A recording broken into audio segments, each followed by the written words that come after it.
Hello everyone, we will continue from the previous class. I welcome you all in this class.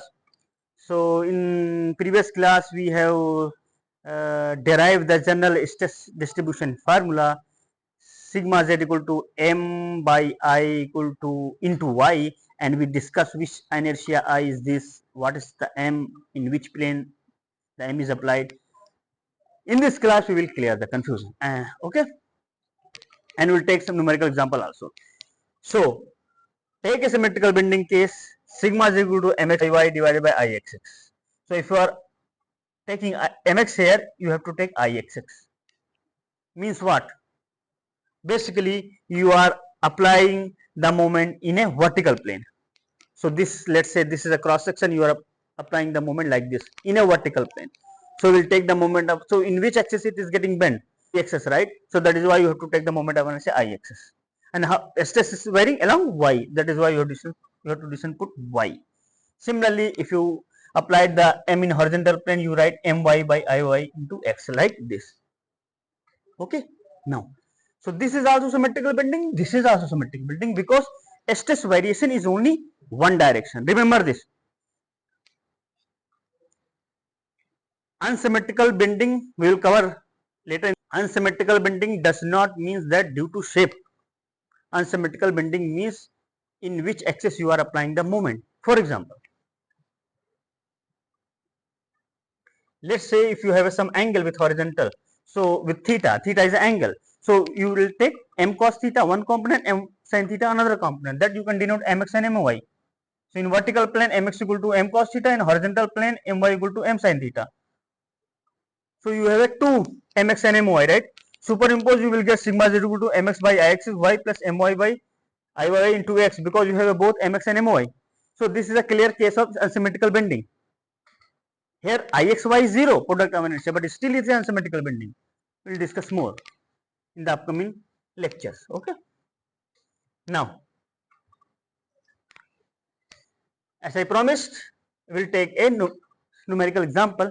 So here m is applied in a vertical plane, that too is 20 kilonewton.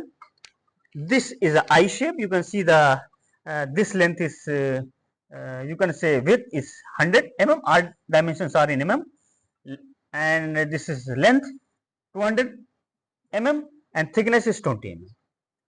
So you write sigma z equal to mx by ix into y. So what you can do? How will you find ixx? You take a complete shape and remove this two part. So you can do for the to finding ixx, right? But don't do for iyy. Okay. So 100 into 200 cube by 12, complete rectangle. Minus, if you subtract 100 minus 20, that become 80. And if you subtract 200, 20 in 20, so 200 minus 40, you will get 160. So 80 into 160 cube by 12.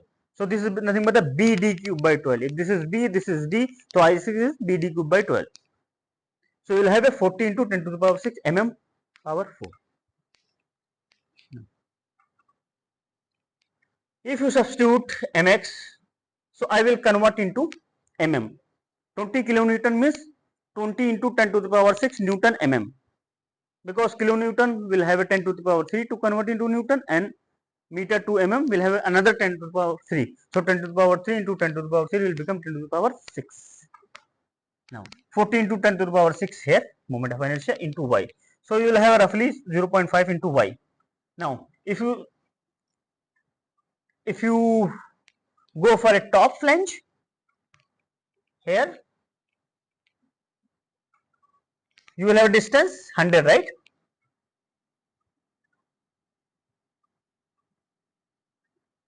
So 0.5 into 100 will have 50 Newton meter square. And similarly downside 0.5 into minus 100 minus 50. So you can draw the shear stress distribution like this. For example,